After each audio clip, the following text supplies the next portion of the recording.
And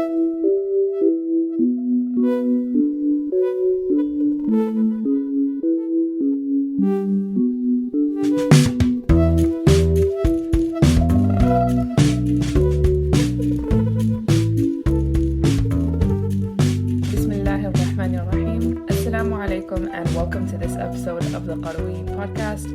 I'm your host, Sara, and today I am joined by one of my previous co-hosts, Aisha H, and we have a new co-host on today. Welcome, Amina, to the podcast. It's good to have you on the team. And how are you, Amina?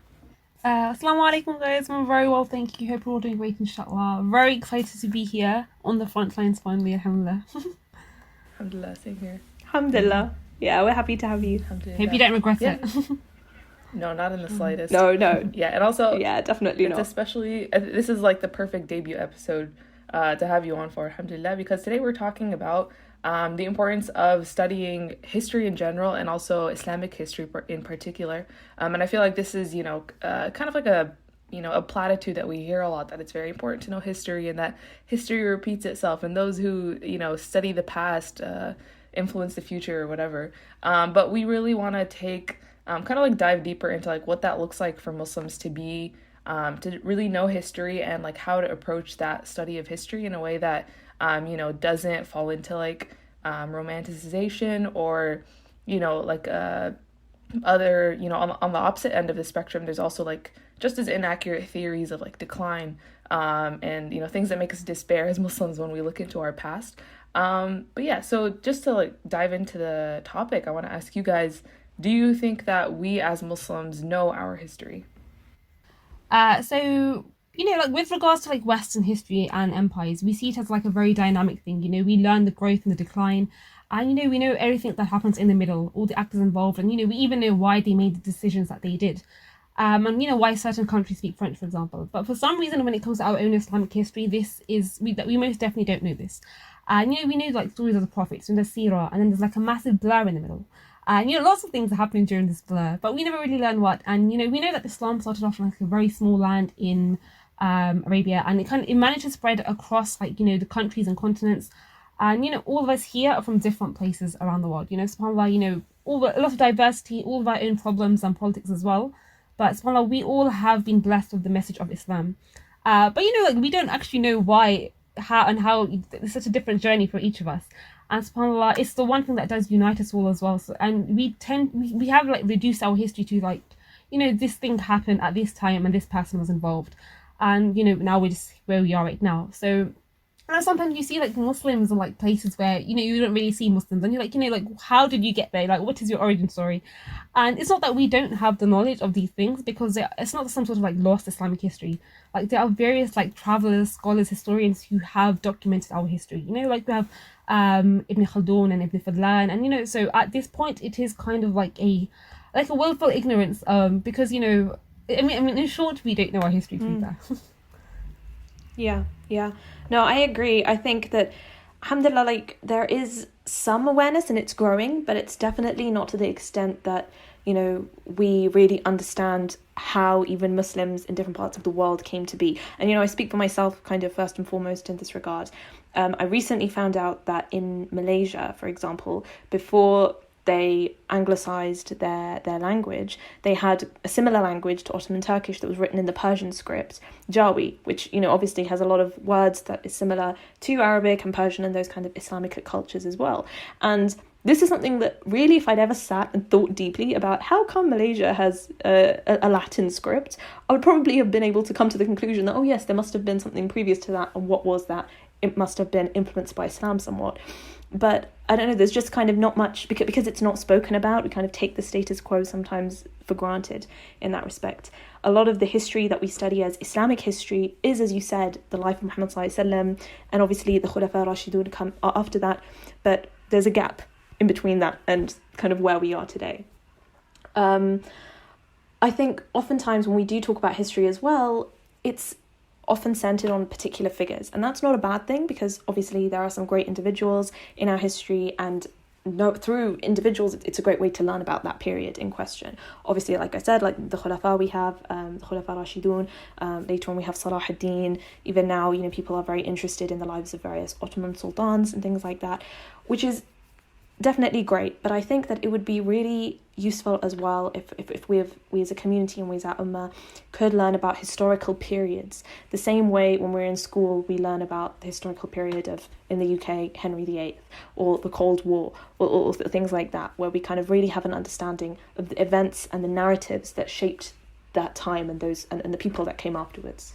Yeah, definitely. And I think, like, in addition to just studying history itself, my concern is that we don't also, even there I feel like it's not, unheard of to find people who are interested in learning about Islamic history and, diving deep into certain historical events. And it also becomes kind of like it's a social media phenomenon too, right? Like these like short, snappy videos that, highlight like some cool person in history or this like obscure event, or like Twitter threads and things like this that just give you like bite-sized pieces of history. But my concern is that we don't then know how to actually approach presentation of historical facts, and we don't know how to judge it and its accuracy. And this is something that I appreciated when I took like just a few history classes in university, but it was that like the first lecture was always, in every single class, it was always like the first lecture is about historiography and like how do we define historiography before we even actually get into the history itself. Historiography being like the literal linguistic definition just being how history is written, and in that is implied that history can be written in multiple different ways. So one person may write it with a particular lens. They might leave out certain facts. They may decide that some things are important to include. They may, include things that are completely false, and this is not unheard of. But that understanding that before we just, decide that, yeah, we're history buffs and like, oh, we heard this cool story about Islam and Muslims, so we want to spread it. But rather, do we actually know how to, criticize historical accounts? And this was also like, this phenomenon of people kind of uncritically spreading really positive examples of like, Islamic history. It's, it comes from a good place often, and it's not, people willfully and intentionally spreading something that's false, but it's just not going I don't think it's an automatic thing for us that when we see something like that posted, with even in like many articles that are on like popular news sites, we don't check out the sources and we don't think like, are there different narratives about this? But it's just, it's a cool story, I'll share it. And yeah, like that's just like an additional layer that we need to address. But yeah, so people, like, obviously people do share things innocently. I used to do it quite often. That's where you get like the whole thing about, Muslims invented this and, Muslims invented coffee, etc. And it's pretty innocent, but, that does take you to a very real, like a much darker side of a whole load of like stuff that is devoted to undermining Islam. And this is why it's very important to know about who is narrating what, where you are getting your history from. Because there are very deliberate misrepresentations, like bad faith interpretations, a lot of things that are usually baseless as well. But when it's written with such certainty, you just have to accept it. And, when it's published and it's on like, it's being sold as a book on Amazon, there's no reason for you to really like question why it will be false. And I think Ilham mentioned in a previous podcast that she Googled Islam, the top 10 books are all like very terrible misrepresentations. And this isn't like a unique experience. And Muslims are often like, judged like on a different scale or made to be seen as like uniquely evil or intolerant or, like even exotic, to be fair. And, like a lot of context is purposely either omitted or like manipulated to support these conclusions. So like then there is a need for Muslims to enter the sphere and rectify these misconceptions. And like there is a need for apologetics per se, because considering how well like Orientalist literature has cemented itself into our curriculums and our mainstream, if you were to ask like the general person their view on Islam or Islamic history, like even Muslims themselves, often like to be fair, people will not even know, and sometimes they won't have good opinions. So we do need Muslims to, like if we don't do anything, these like narratives will prevail and dominate. So, so I was in a book club with Sheikh Hasib, and he asked a good question, and this was before we even started reading the book, because before we approached the topic, he wanted us to know how we were going to do it. And his question was like, what is your epistemic isnad? And we don't dwell on this, but undoubtedly our background, where we are from, how we have received the knowledge that we have, will shape our worldview and our attitudes to these specific topics, right? That in itself will shape our scholarship, and it will impact how historians learn and tell history as well. So Like you look at hadith transmitters, you look at their whole lives, their families, their friends, their habits, their memory, everything about them to determine the reliability. And this would be relevant for anyone really knowledge in any topic, but especially Islamic history then. So now we have to see who is telling our history and from what lens, right? And so what can Muslims give to the study of Islamic history that non-Muslim historians aren't doing already, right? Because undoubtedly they have done a lot of good work, and they are putting out a lot of stuff for us to use, and what can we give to this sphere that they haven't, right? And it's not unusual for people to project their own moralities and frameworks onto certain topics. And it's not to say that Muslim historians are going to give a fairer or more neutral viewpoint either. But as readers, I think we can sometimes what we can do is we can pinpoint the if there is a deficiency in the theological analysis part of it, because we cannot separate our theology from our history, and our history is very much shaped by our theological beliefs. So if there is someone who isn't committed to that side of it, or I wouldn't say ignorant, because of course they know some parts of it, but if they aren't looking at it from that lens, they can come to conclusions that are inaccurate or reductive, or sometimes even problematic. And Samara, this is where we need people who are clued up in our religion, our beliefs, our diversity of our beliefs, and who better to do that than Muslims, right? But obviously this is not just Muslims who identify as Muslims. This means that the basis is that we need to have a good knowledge of the theology first, to then delve into the rich history that then revolves around the theological beliefs. Yeah, and I think that this is kind of a concern for a lot of Muslims, is that if we do kind of delve into history, and if we start digging and uncovering some of the things that some of the false narratives that either will maybe we'll discover something that's actually really enlightening and makes us excited and proud of Islamic history, or we'll discover that a lot of the things that we thought were super cool were actually not true. And I think that this is one of the things that and this is the case with even how we look at Islamic scholarship, is that it's very easy to give Muslims this romanticized ideal that just doesn't go much deeper than for example, the issue of ikhtilaf. I think we all grow up with this narrative of there's flexibility in the Sharia and there's some difference of opinion, and that's nice that Islam gives us some difference of opinion, but then that's where it just stops there. And then people grow up and they're like, why did this scholar have this super out there opinion? Or how do I, if I hear somebody that has this opinion, how do I understand that as fitting into the Sharia, or how do I navigate this whole issue? But it just, if somebody just receives that narrative that there's some ikhtilaf, but it's just on these things that it's okay to disagree about, but then people discover things like sectarianism, or they find out about the mihna or whatever, they're how do I reconcile this with my understanding of Islam as timeless and universal? But what's really reassuring is that the more you delve into that history, and the more you really try to look at get an accurate representation of these things, actually the more impressive our history is, and the more impressive our legal tradition is. So I don't think that we should be really concerned about these things, and I don't think that letting go of a romanticized ideal is not going to diminish our understanding of Islam or Muslims in the past. And I think that's it's very reassuring to know, and that has been my experience. The more I delved into things, it's not that I was disappointed, but I was actually much more impressed with the depth and the complexity of the tradition.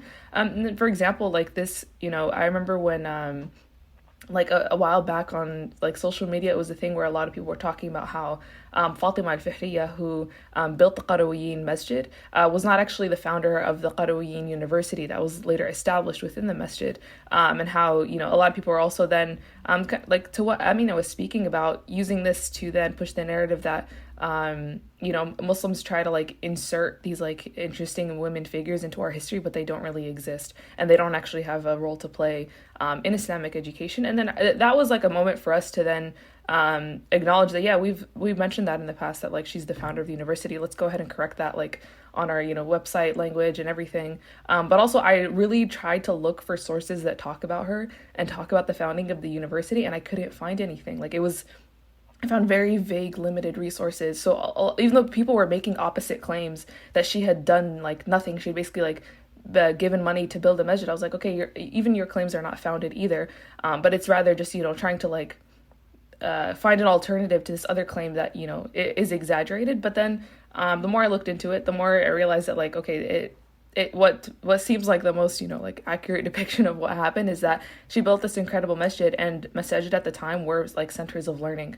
So a university doesn't then just like pop up out of the blue, but the like madaris are established. And why people say also that it's like the first university in the world, what that means is it's the first degree issuing institution. So people obviously had studied before that. They studied in masajid. They had systems of learning and systems of education, but it wasn't what we now consider to be like a formal system of issuing degrees in specific fields. That's what developed.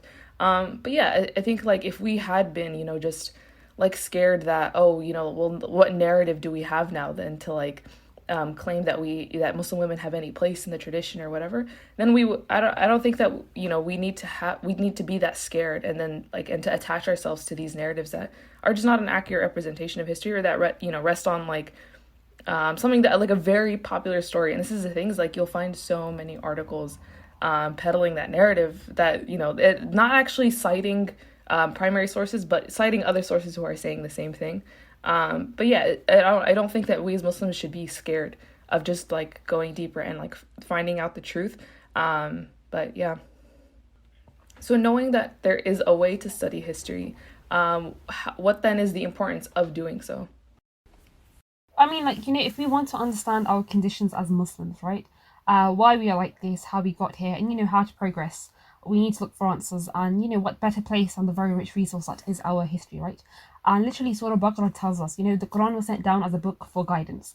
And it is a book of like stories of like past nations, of past trials. And we do reduce history to like battles and wars and conquests, but subhanAllah, there's so much more to it. And just knowing our history and contextualizing it is so important, especially in an age of like misinformation, and when there's a lot of like like discomfort with like things that happened in the past.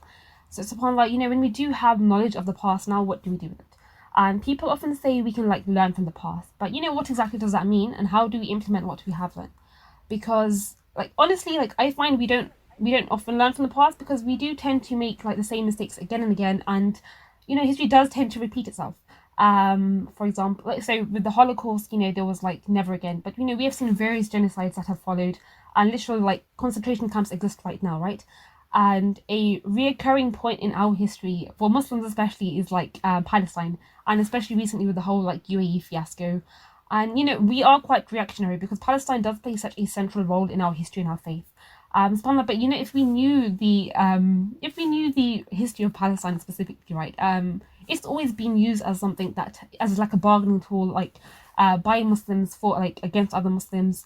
And Saladin's nephew even sold it off to the Crusaders. So subhanAllah, betrayal is something we shouldn't get used to it, but it's something that's happened in the past. It happened at the time of the Prophet as well, subhanAllah. So clearly we aren't learning, right? Because the same things keep happening again and again. So like where exactly can we take like a pedagogical stance for this? Like for me, like I think like the repetition of history is not that merit, because it does teach us that most things that have happened have some sort of like precedent. And that can be useful in cutting out a lot of the exaggeration and the drama that we are quite prone to as humans, with access to like social media and WhatsApp, because like the frenzy that followed the pandemic, right, that was insane, because like there were so many different like rumors and all these things coming out, like Zionist plot, Dave Judgment, blah blah blah. But it's more like if we knew like our history, like world history and Islamic history specifically, right, we would know that this has happened before, and we actually have guidance of how to deal with it. And it just means that us as communities, we can react more intelligently, because it will come to things that, especially when it comes to things that, affect our well-being, our livelihoods and just our communities, right? And, the Quran is a book of guidance. It's a book of, it provides tawakkul, that Allah has sent tests before and we have got through them. And Allah will never burden us more than we can handle. So, like, we take knowledge, but we also have, like, peace of mind that Allah has not left us without, like, guidance. Definitely. I think that history provides us with that context and that nuance, that when kind of you're just in this news cycle of constantly reacting to every single thing as though this is the first time it's ever happened, you just don't get in the same way.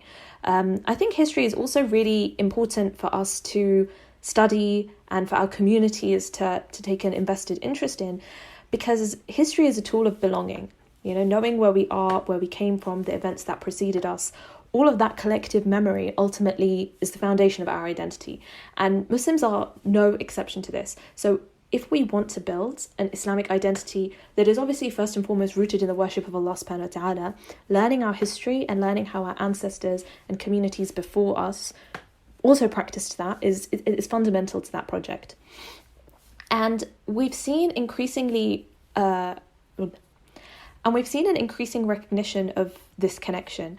I mean, I will be able to vouch for this also, but I know that in the UK at least, when it comes around to the anniversaries of like BE Day and like other World War I, World War II commemoration days, anniversaries, there's a big push by various kind of historical institutes, some universities and some Muslim organizations to showcase the Muslims who fought for the UK, fought for Britain during World War I and World War II. And this is part of an attempt to show that Muslims in the UK is not a recent phenomena. Muslims being part of the British Empire and working for the British is not something new. It's actually something that's, been going on for nearly almost 100 years now.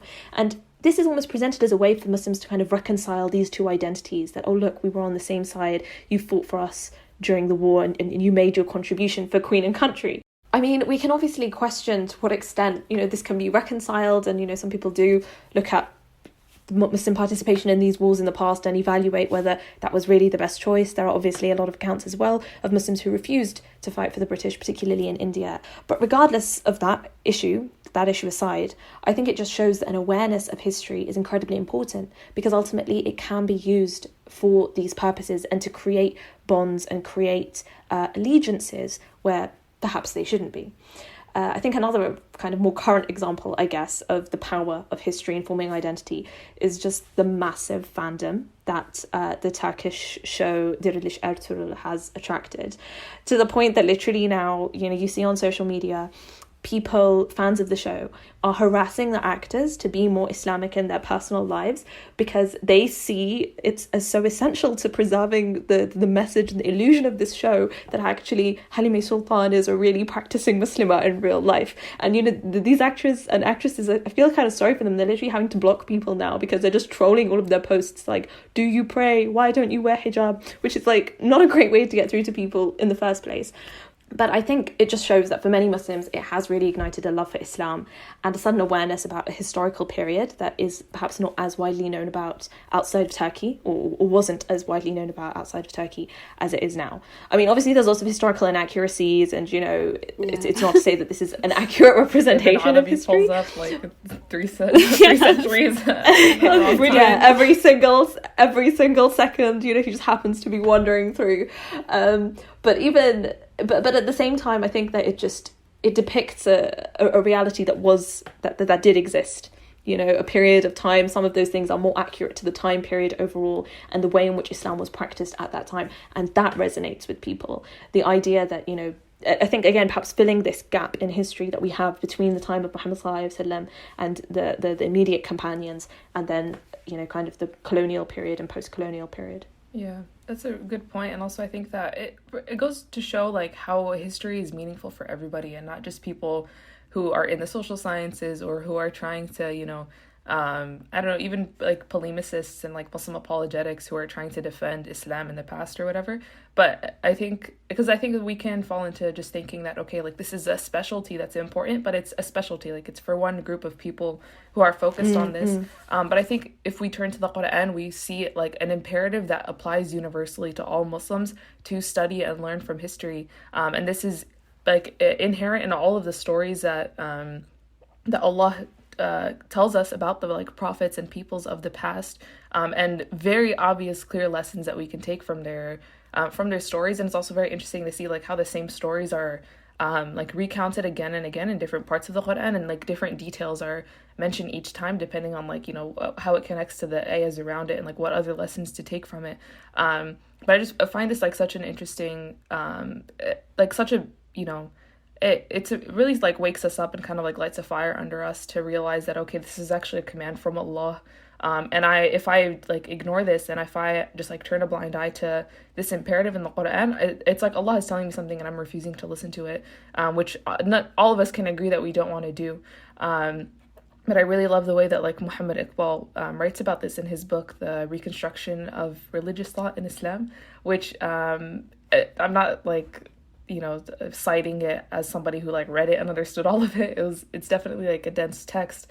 But I appreciate at least like here and there where he gives, he's talking about these like really esoteric ideas sometimes, but then you can pull like really practical insights from what he's talking about. And one of those places in the book is when he talks about studying history, not just as, he says it like it extends farther than mere indications of historical generalizations, like talking about, studying history from the Quran. But rather, he encourages us to kind of study history as a science, and then have some sort of like practical action to then take from, like how do we then like see ourselves as members of history? And it's really interesting that he mentions also that the Quran kind of gives us the, he says it gives us like the fundamental principles of historical criticism, which is it's just the science of, again, like verifying historical facts. And we know that the Quran, we know that like, in our Sharia, it's not just haram to lie, it's actually haram to say something that you can't verify is true. So to just repeat something that you heard, even from somebody that like you think you trust, but without being able to verify it, without being able to say like, I know that this is true, to then just like repeat it as something that is true, is actually impermissible. So the Quran gives us, this foundation of historical criticism. And, like it, again, is a reminder to us to be very critical of the information that we receive and that we then share. I really appreciate how Iqbal tells us to also then see history as a continuum from the like very beginning of human history until the day of judgment. And what that means is that each, segment of human history and each not only every people, but also every region are interconnected and they're part of this one continuum. It's not like people in separate places and separate times are living, completely separate lives, but rather, I think it's easier for us to understand this when we talk about like how people in the past have had an effect on our lives. And we do this to, also kind of make excuses for ourselves and say that, well, the reason that we're experiencing this today is because this generation of Muslims did X, Y, Z, or they responded this way, or colonialism did this to our lands. And when we see ourselves as like members of a historical continuum, we don't just see ourselves as like subject to past historical events, but we also see ourselves as responsible for the future. And I feel like that's something that we really need to emphasize, is that do we not think that the people who come after us are going to look at our actions and say, why did these generations do this and not do this? And look at what impact it has had on our lives. It kind of gives us like, it's empowering in the sense that we see ourselves as like actually having some ability to affect change, because we see how people in the past who maybe had not super consciously been making those decisions and thinking that like, yeah, centuries down the line, this is the impact it's going to have, but that we can have those impacts, and that, like doing, enjoining good in our lifetime, it can have effects beyond what we immediately see in our lifetime. And that is reassuring, and also humbling to know that, like our goal is not to like achieve some end in our life, but maybe to just lay the bricks for people to then come after us and lay more bricks on before something, really significant is built. But yeah, it also gives us a heightened sense of responsibility for, people who are not just responsible for ourselves, but who will be held accountable for, what foundation we lay for people in the future. Definitely. Yeah, definitely. So I think it's really important that Sarah mentioned that, it's not just for specific people to know our history, right? Because, like we've seen how, so the influence of like Ertugrul, for example, we've seen how that's had such a widespread, like unified, like positive response, and it clearly shows that people do want to see this kind of representation of Muslims, these like strong moral codes and like chivalry and nobleness, and these religious undertones. SubhanAllah, I think that can be so important in creating like a Muslim culture, especially when there are a lot of concerns with representation. So Muslim culture has changed a lot since we were younger. Maybe we just didn't have many options or some sort of like technological advancement, but we were happy with these like these very generic like faded cartoons, etc. And but a lot of the stuff has just been wiped out, and there's nothing to replace it, and nothing can really hold its own against like the flashiness of Marvel at this point.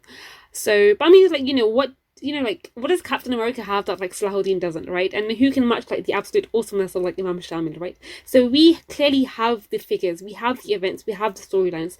All of this is here for us.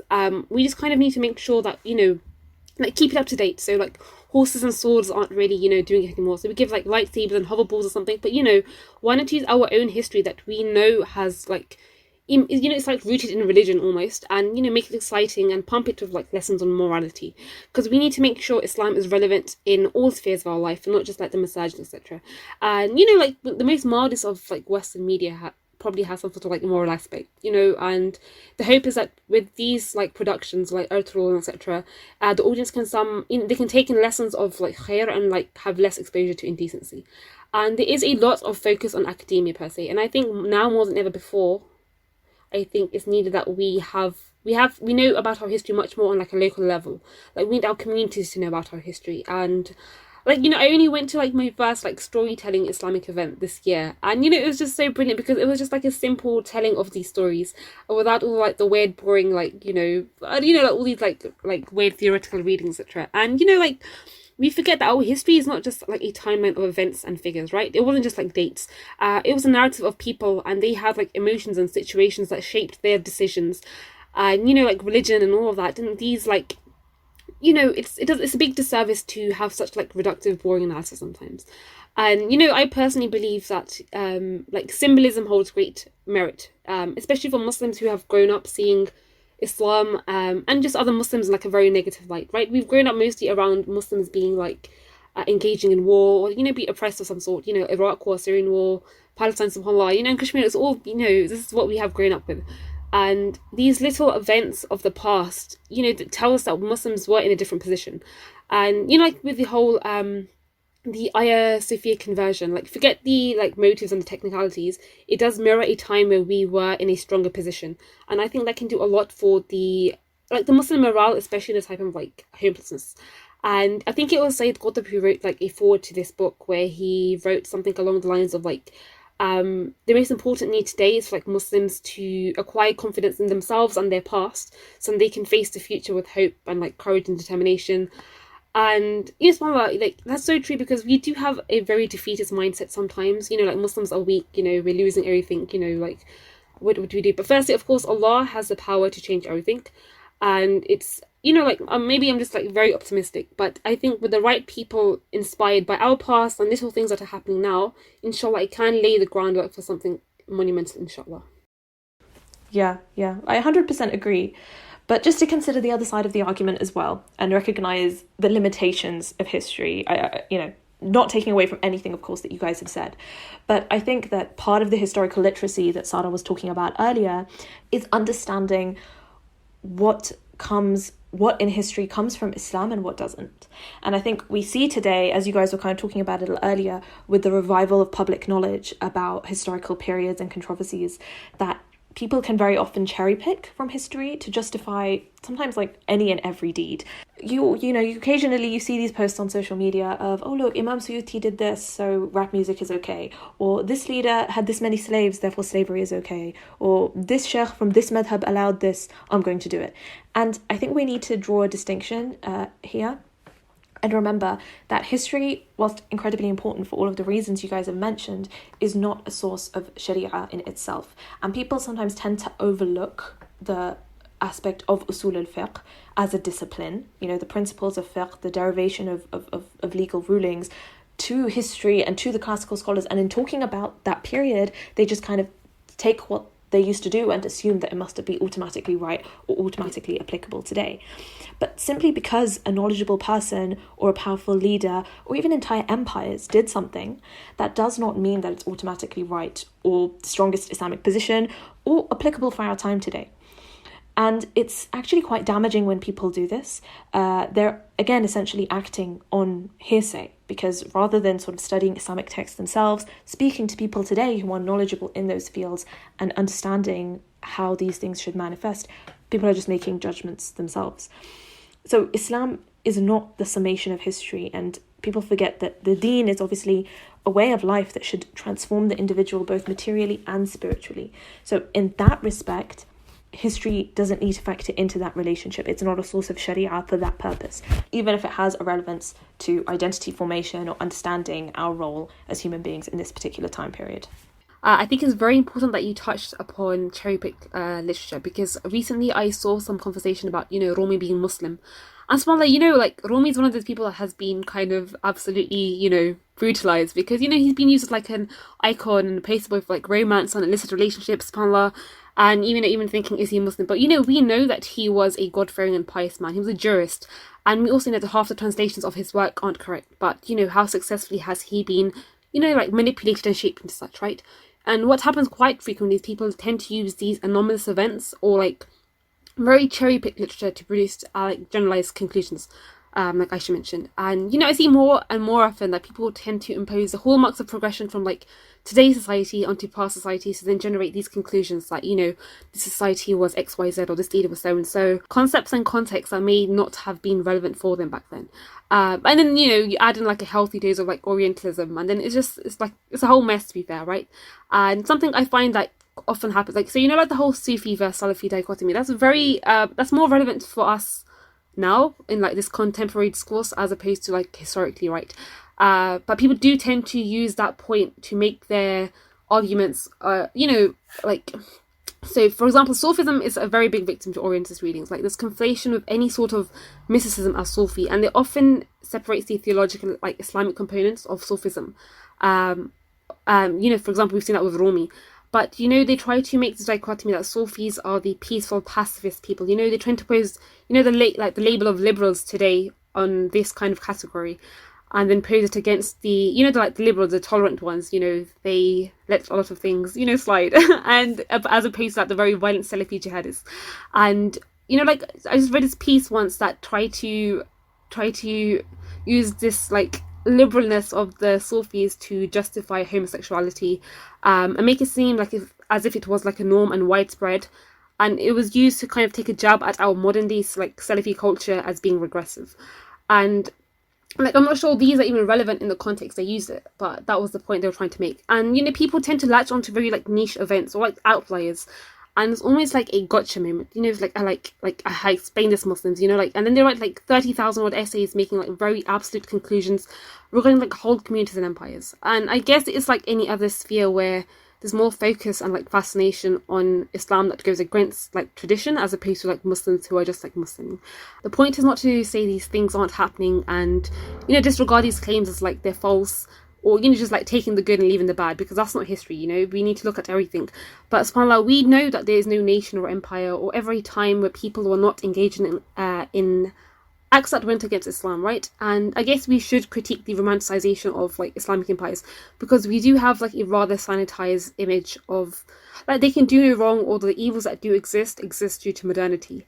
And hagiographic literature can sometimes allow for us as Muslims to almost become cultish in our defense of those in the past.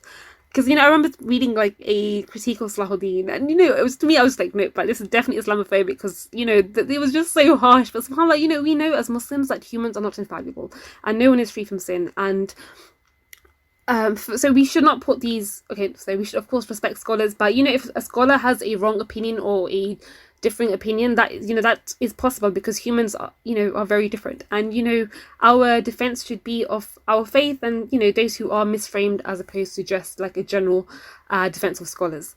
But I do think using isolated events and making them appear as if they were the norm within our cultures is pretty disingenuous.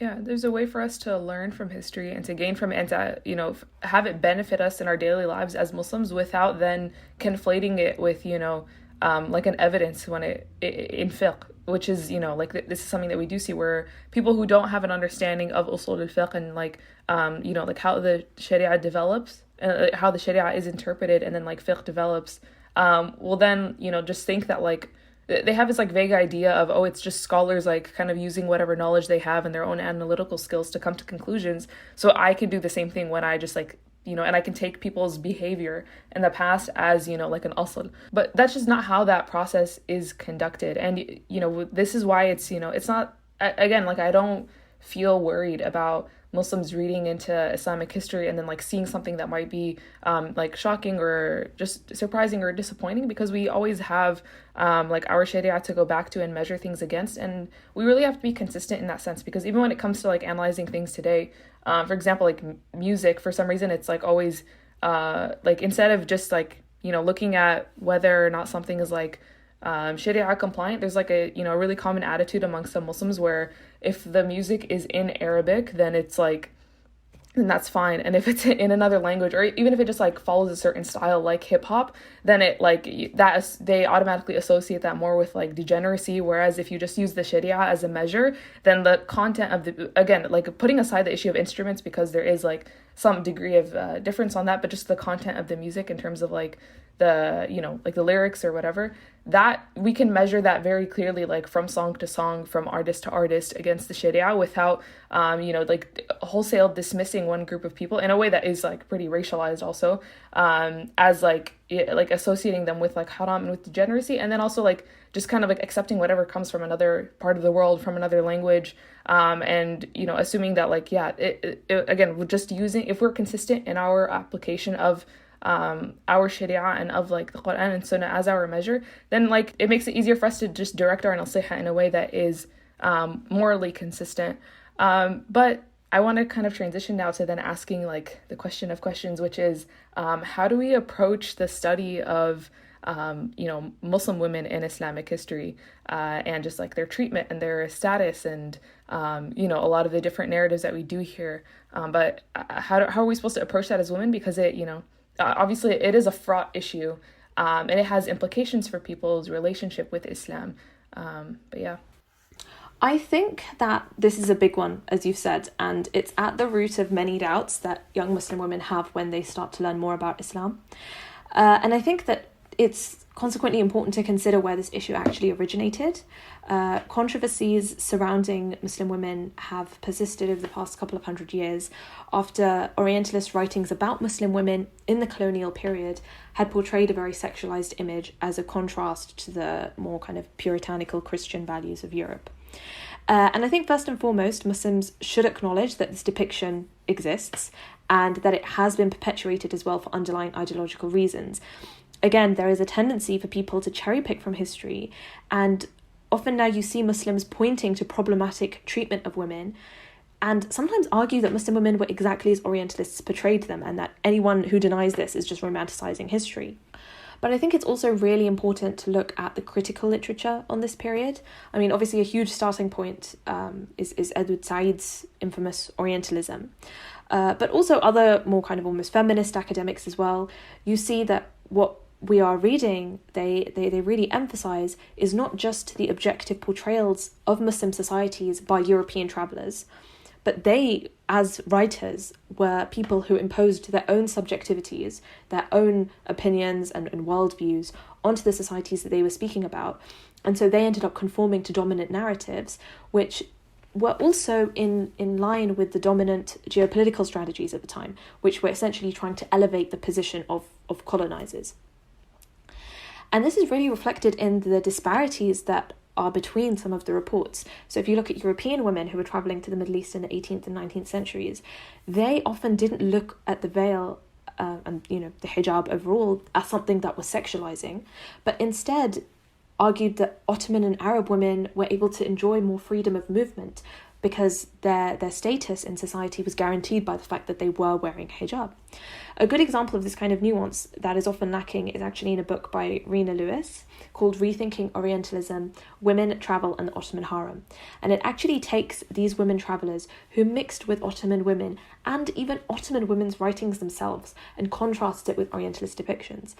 So you have Ottoman women from various backgrounds sharing their writings on how they perceived the inequalities in their societies, their own takes on classism, on slavery, the encroaching westernization in the late Ottoman period, and even the feminist struggle in Europe.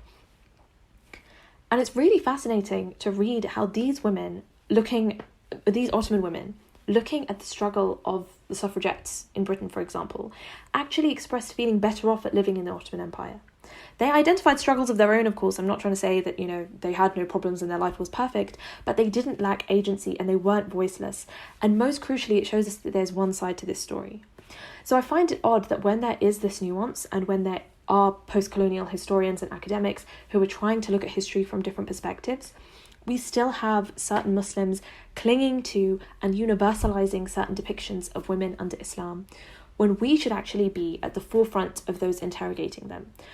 History is not journalism, or rather the image that I think people have of journalism. It's not objective, and we should be interested in exploring it, not just judging it. And again, obviously, disclaimer, this is not to say that all of the accounts of problematic treatment of Muslim women are false, but can we just also keep in mind that we are talking about 1,200 years of history that we term Islamic history over 4 continents. I mean, of course, there was going to have been some abhorrent treatment of some people over this huge amount of time in this huge space. And yes, many things were probably justified using Islam because it was the dominant value code, the same way that a lot of injustices happen in the world that we are in today, and it's justified by the legal code. But that doesn't mean that the dominant situation of Muslim women has always been negative, nor does it mean that Islam sanctions that treatment of women as the ideal way in which society should be run.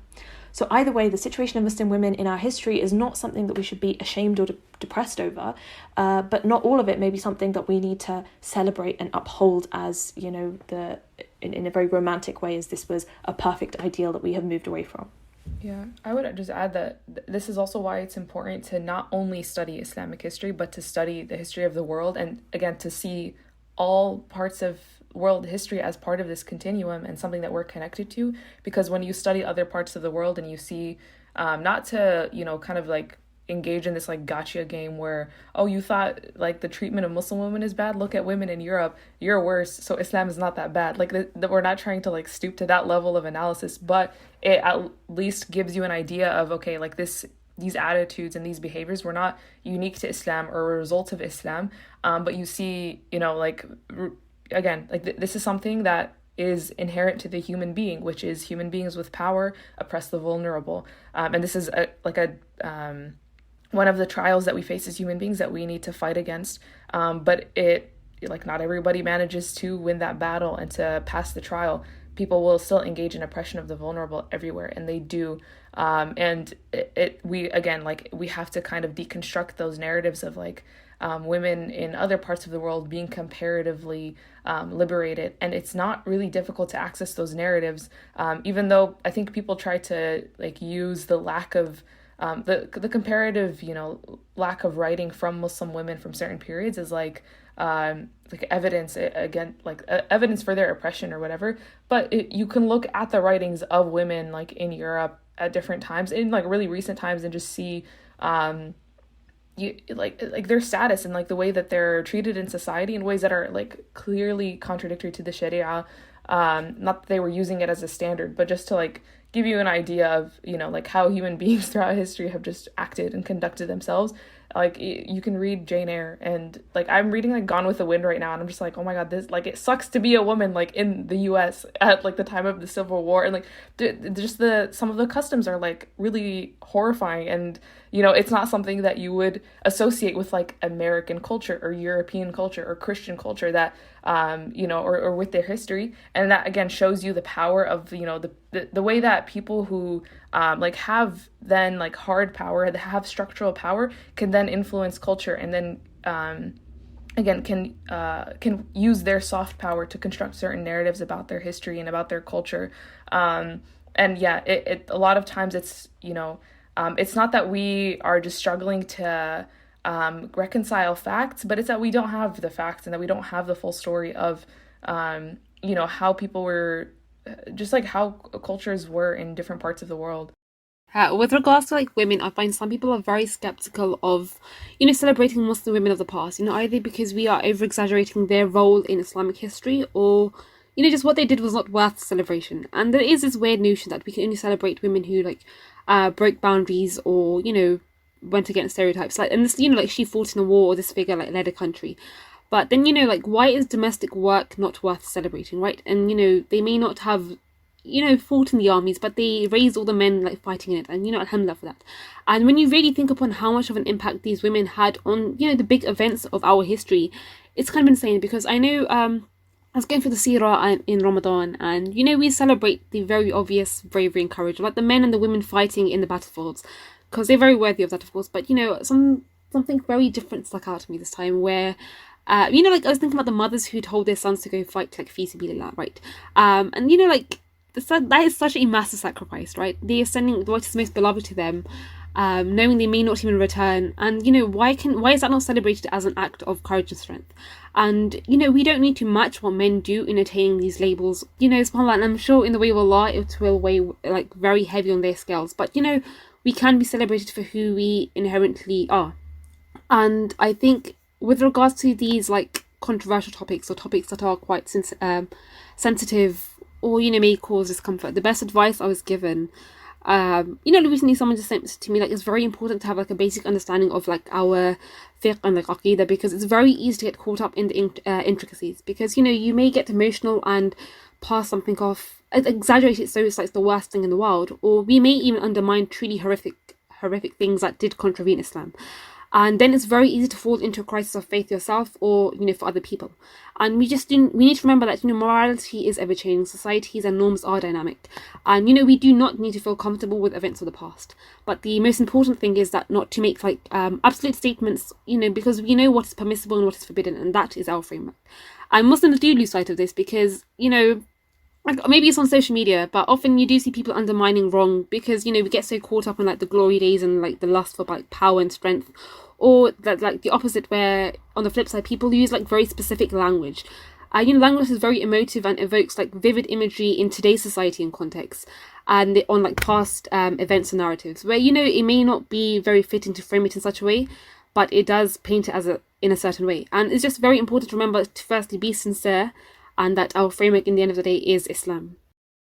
Yeah, and that's what, again, going back to your earlier point about like why it's important to have a foundation in Islam before trying to analyze, the moral stances of a lot of these historical events and like historical figures, because again, like somebody can have this like very like basic understanding of Islam and like look at the Sahaba fighting in these battles, and generations after the Sahaba, these armies being composed of like primarily, if not only, men, and see, well, if jihad fi sabilillah is elevated as such as the highest deed repeatedly in so many ahadith in the Quran, and the women are like effectively not even like barred from that, because we know that they're not barred from that, but they're not as it's not an obligation for them to begin with, but also they don't end up being represented in those armies as much. Then okay, have you not barred women then from like the highest deed? But then like again, just like a little bit more knowledge about this issue would show that like okay, there is a form of jihad for women, and that is the Hajj itself. And there are also so many other examples of the Prophet ﷺ mentioning deeds that are actually when done in a certain way are even more rewardable than like physical jihad fi sabilillah. So again, like when we use that as our measure, and when we just like dig a little deeper, then we don't have to like accept anything that is that diminishes the status of women. We don't have to reconcile things that are difficult to reconcile, but Allah really rewards us for seeking knowledge and for digging deeper. Yeah, I totally agree. But Amina, actually, I have a question for you. Obviously, mashallah, I consider you very much a history buff, and if I ever need perspective on something or recommendations, I feel like you're the person I think about going to. So are there any particular events in history or time periods that you're specializing in? Any kind of favorite figures or events that happened? You tell us, you're the expert here. It's so interesting that I can't believe you said that, because you already said that Muslims only know about Salahuddin, but for me Salahuddin is the be all end all, and my main area of interest is like the Ayyubids, the Mamluks, the Crusades, and just in general like 12th century Syria and Egypt. But, we all know Salahuddin, but no one really knows the Ayyubids, okay? And that's not okay, because, I could talk to you about the battles and, but that's the one part that people do know. For me, it's the idea that all of these significant figures and events, like, they will not be around if it were not for, like, littler people. And, like, the second-in-command lieutenants, the scribes, the servants, the traitors, all of these guys played a role that allowed for the rise of, like, Salahuddin, and then, in turn, one of his biggest achievements of liberating Jerusalem. So, we have, like, Nuruddin Zengi. And, Salahuddin owes much... Yeah, we do. And, he owes much of his power to... Salahuddin owes much of his power to him, because he literally, like, paved the way, and he was almost like a mentor to him. And he was a very righteous and moral man, but his father was Imaduddin, and he was a drunkard and a brute. But, like a very competent one too. But I mean, we do tend to gloss over the less righteous figures of our history. But nonetheless, like, they did play a role in our history. And it's also hopeful to know that, sometimes we get quite, we're living in an age where there's a lot of bad people. But it's good to know that sometimes, khair can come from, like, anywhere. And, even sometimes even born out of evil. And also, how many of Salahuddin's decisions, they were impacted by his, lieutenant and administrator, Abdul Rahim ibn Ali. And this, it's actually said that the lands were not conquered by the armies of Salahuddin, but by the pen of al-Fadil. And, people make it out as if Salahuddin just, rode onto the, battlefields. He fought, he won, and he came back. But, there were so many people involved in telling him what to do and how to go about things. And these key figures who we have no idea, if it weren't for them, it would be a completely different story. But, actually my favourite part is how, strongly theology is laced within this part of history. Because, undoubtedly, the ulama had a very big role in Ayyubid society. And, it wasn't just them, issuing, fatwas, etc. They were very much involved in, telling Salahuddin about the laws, documenting his life, but also fighting within the battles with him. So, we have people like Ibn Shaddad and Ibn Qudama, who Imaduddin Isfahani, and, they had a very prominent role. And we know about Salahuddin, how well rooted a lot of his decisions were in Islam, and that's because he had such a close connection with these ulama. But that's not to say that Ayyubids were a very righteous society either, because they had a lot of treachery and problems too. But that's exciting, and that that makes it how it what we like about it. And also a testament to the very strong religious characters is also the institutions they set up in the way of Islam. All the Ayyubid princes and the princesses, they set up schools for various Shafi schools, Hanafi schools, and these later shaped the societies that came afterwards. And we know about the Mamluks who followed afterwards, and we know that the giant that is Shaykh al-Islam Ibn Taymiyyah. But also, we can't forget the enemies either, because they played a massive role as well. So we have the Crusaders and the Nizari Ismailis who try to assassinate Salahuddin, and they bring a lot of excitement as well. But the success of Salahuddin is, for me, it's more inspiring when the details of his situation. And I always say the details are what matter, but it is because it's very military leaders taking land. That's a very normal thing. They're supposed to do that. But he was not a very rich person. He did not have everything planned out. A lot of his life was making choices as he went along with no long-term plan. So on paper it doesn't look great, but subhanAllah, he was definitely an adventurer, and we know that he had very moral views, and there was a framework of Islam, and subhanAllah, that's why, and he did so much of so little, and that's what makes him a very good leader in my opinion. But I do have to kind of justify what I can get out of this, because I'm no military leader. There's nothing I'm really learning in that aspect, right? So how do I justify myself learning this? And I do like to look at history from the future, in the sense that what will the textbooks say about us 21st century Muslims? Because what have we achieved and how have we dealt with our fitna? Because, so for that reason, I do like to look at these past societies that have Islam as their foundations, their structures and their systems, and what allowed them to function, to see if we can somehow replicate these things and find answers for our own problems. Because we have smaller problems to deal with as well, as opposed to the liberation of Jerusalem. And I was doing a project for the Bosnian genocide earlier this year, and I studied Bosnia under Ottoman rule. As well, there was this very cool thing where they were able to establish stable communities, but they were dealing with issues of employment and discipline. And these are things that are very much relevant in our society today, right? And there was one lovely piece of the Ottomans, and they were showing how the advent of coffee shops in Jerusalem was an absolute nightmare for them, because it kind of brought in all these other problems of it created an environment where people lazing around, neglecting the salah, wasting the day away. And that's we can draw parallels right now. I made a direct connection with shisha lounges. I'm really looking there for answers, because Yeah. we don't have to look at history as some glorious thing where that's all battles and wars. There's a lot of little things that we can inshallah use, and because that's more realistic for people like us, right? And because we're not all going to be the Salahuddins, we don't have all this all this cool stuff like horses and swords, etc. Like some of us will be the one, be the people who allow Islahuddin to be born. So we will not liberate Jerusalem, but we will liberate our localities, inshallah.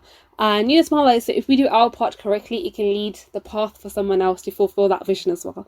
But we forget that we're all waiting for some big savior to come, but not realizing in the moment now, we are the people who are creating these societies and conditions for these saviors to be born.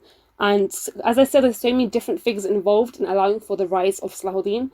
And are we creating these figures firstly to, allow for that to eventually happen? And I feel like for us, as, limited power, maybe that's what we should be focusing on, inshallah.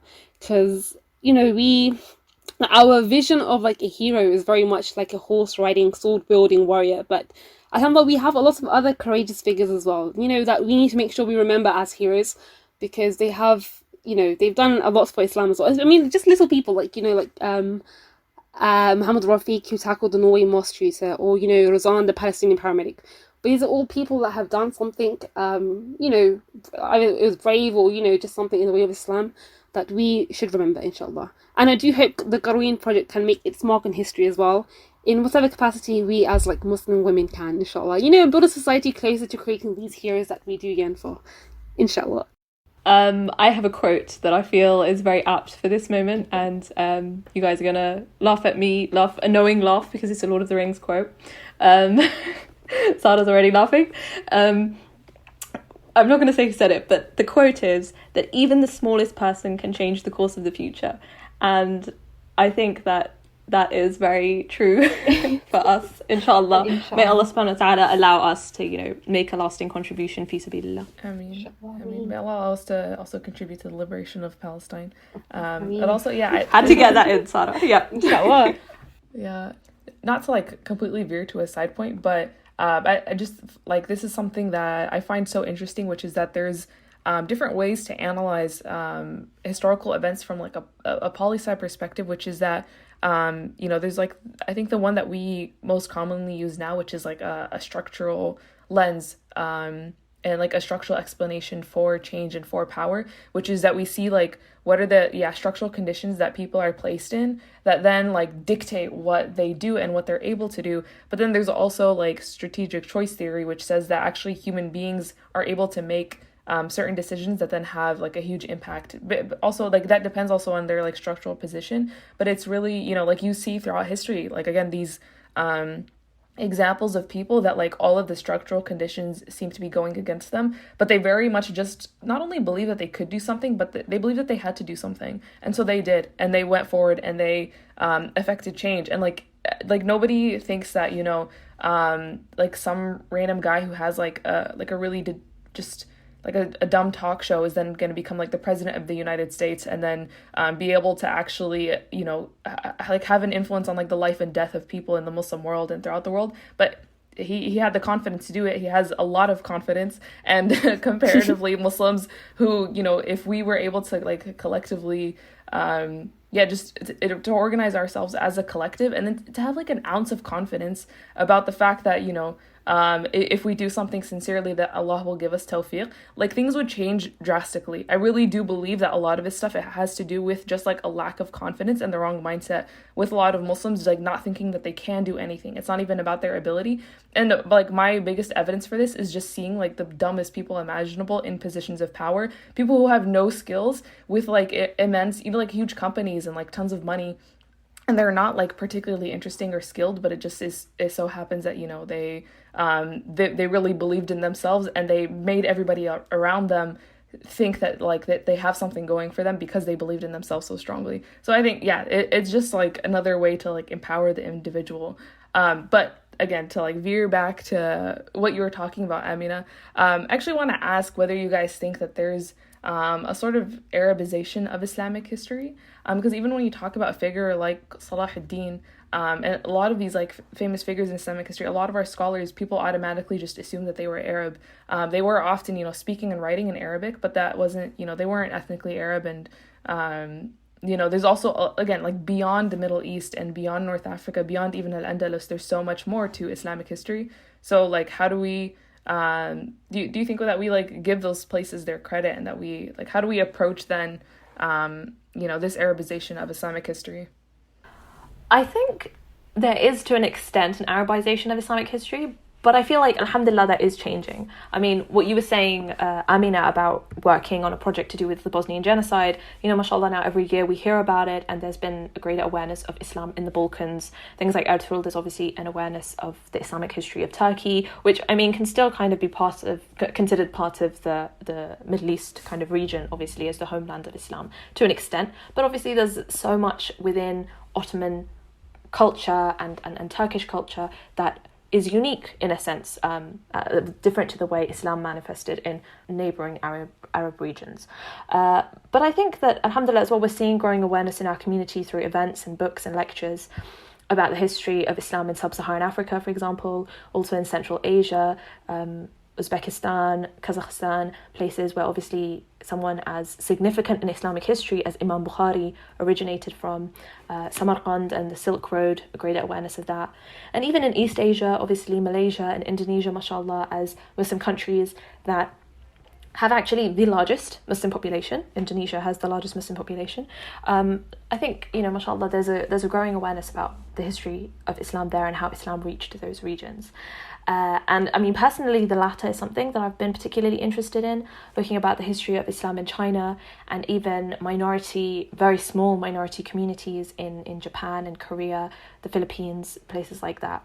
Seeing how madhahib developed and learning when books were translated into these languages is really just incredible and makes you appreciate the diversity of Islam and the fact that, again, Allah subhanahu wa ta'ala has revealed this in a way that human beings from all around the world can take advantage from it. One area that I feel like I would like to improve upon a little bit more and find is less publicly well known is the history of Islamic scholarship in India. I think when we talk about the classical and even later periods of Islamic scholarship, we really neglect to look at the vibrant scene of learning in places like Delhi and Lucknow and Aligarh right up until the British Raj, as well as the revivalist scene thereafter. I mean, obviously in learning institutions that are dedicated to kind of the study of Islam in South Asia, institutions of, Deoband and Darul Uloom and places like that, I think it's spoken about there, but not as much in kind of general public knowledge. I think the Mughal leader that I've probably seen spoken about most, and that is in popular culture and usually by non-Muslims, is Akbar, who's obviously used to show kind of tolerance and interfaith. Whereas actually he didn't do any of that. He just made a new religion, which in my mind doesn't constitute interfaith if you just make a new religion which anyone can join. But there's such a rich history of the Mughals in the subcontinent and amazing scholars like Shah Waliullah as well. And especially with what we're seeing in India right now, as obviously in East Turkestan as well, the eradication of Muslim identity starts by contesting Islamic history. And even monuments like the Taj Mahal are, now in popular discourse in India, they try and contest whether actually it was made by a Muslim. Is it actually made on the site of a Hindu temple? Is it a Hindu structure to begin with, and Muslims have just claimed ownership of it?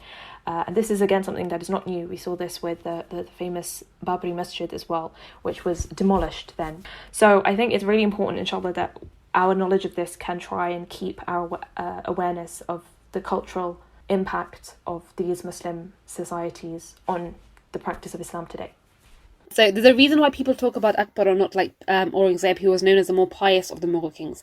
And that does directly correlate with how many people dislike him, because it's been a very active approach by the BJP party to remove, significance of the Muslim past, and they've even tried to rename roads that were commemorating him.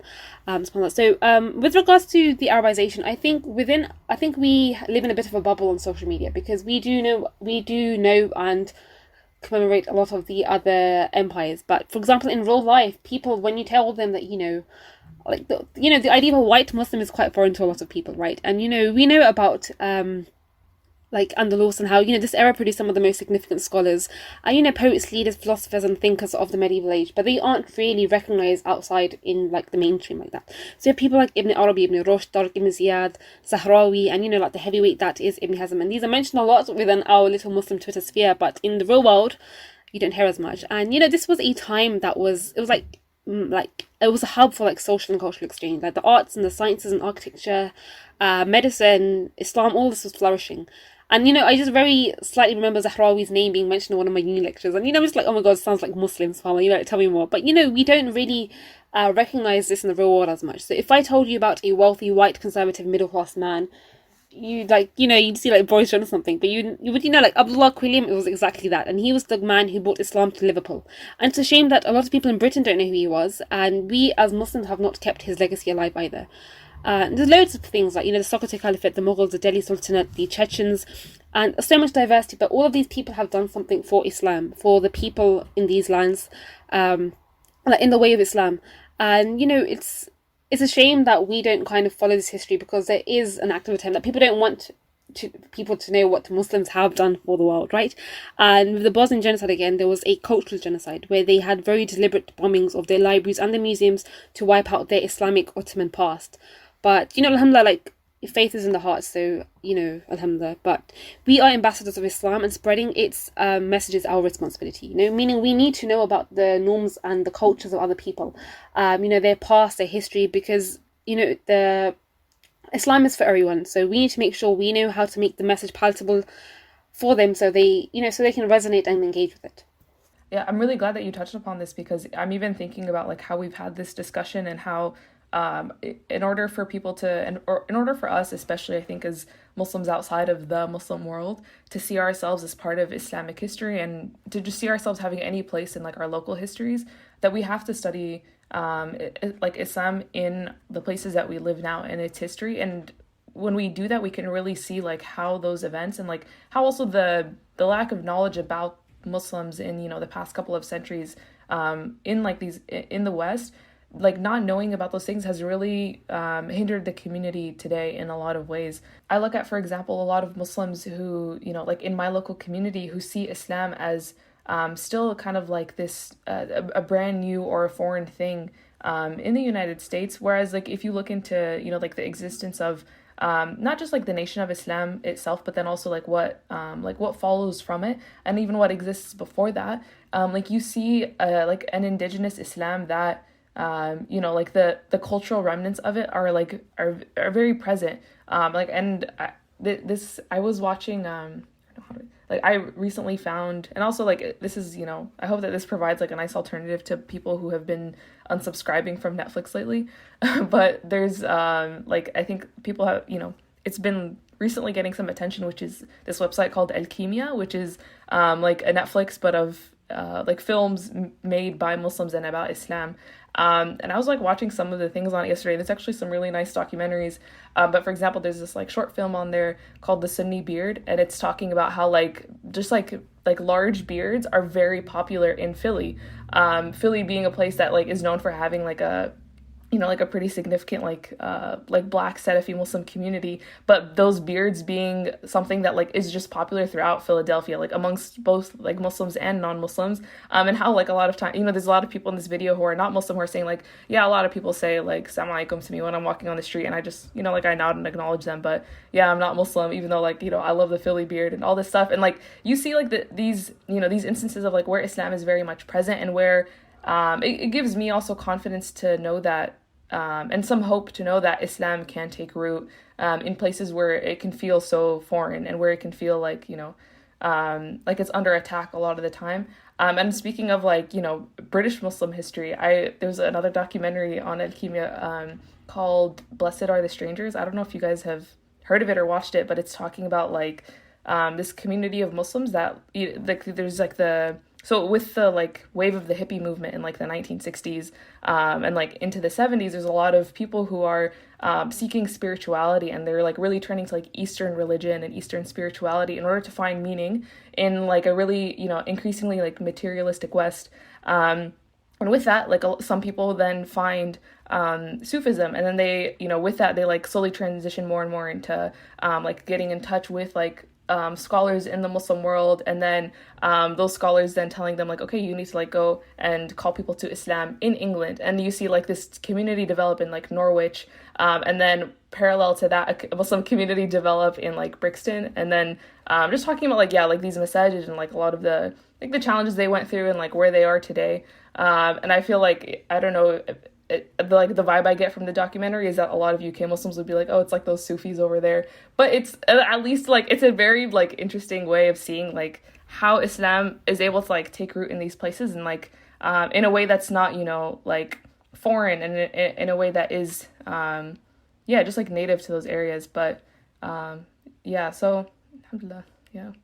That's really interesting, actually, inshallah. I think I've heard about something similar, but I'm definitely going to check it out. And I think that this is the thing, we need to take control of the narrative in creating indigenous Islam in these places. I mean, this is a whole other topic now that, inshallah, we'll do another day. But given that we've been talking so much about the importance of history, we need to make sure that we know our history in order to use it for the correct ends, inshallah. And really make the most of these kinds of initiatives and make sure that it's guiding all of us as an ummah overall to a good place. Yeah, inshallah. Also, alhamdulillah. And I hope that like what people can take from this episode is like an imperative to then go and act and to feel some hope and also to like see ourselves as actors in history, not just, you know, people who have to study what happened, but to, you know, then think about, okay, what are we going to do? I've also just been informed that I mispronounced Norwich. I'm not sure how to pronounce it, but you know what? It's okay. This is a learning process for me as well. It's fine. Our names are ridiculously and hard. What's funny is that Aisha also frequently complains about how French pronunciation doesn't make any sense, but then y'all include all these letters that you just don't say. Honestly, I think English is I do feel sorry for kind of people learning English as a second language because it does not make sense. Like at the very least, a lot of other like Latin languages, there's the grammar is intense and there's a lot of kind of structure to them and it's very mathematical. English is just awful. Yeah. So we can all appreciate that. Yeah, big apologies for speaking English. But on that note though, we will go ahead and wrap up this episode here, but also let everybody know to look out for an upcoming book list. So you guys have seen, the readers of the Qarawiyyin Project site have seen past book lists, some of which were general recommendations, but we also had like a couple of specific editions. We had one on like Islam and systemic anti-blackness, and then we also had like a university reading list, which was like specific recommendations for people who are starting university, which it's fall semester now, like fall semester just started, so people should go check that out. But we will also be, inshallah, publishing soon kind of like a history reading list. Not something that, you know, is like a comprehensive overview of history, but maybe an introduction for people who are thinking like, I would like to get into this. I see the Quranic imperative to like now study history, but I'm not really sure where to start. So hopefully that will help us, you know, just kind of like dip our toes in and continue on this path, bi'idhnillah ta'ala. But make sure to keep in touch with us on social media and let us know your guys' thoughts and your feedback and your suggestions for any upcoming content that you would like to see from the Qarawiyyin Project. And with that, we'll close and see you all soon, inshallah. Assalamu alaikum.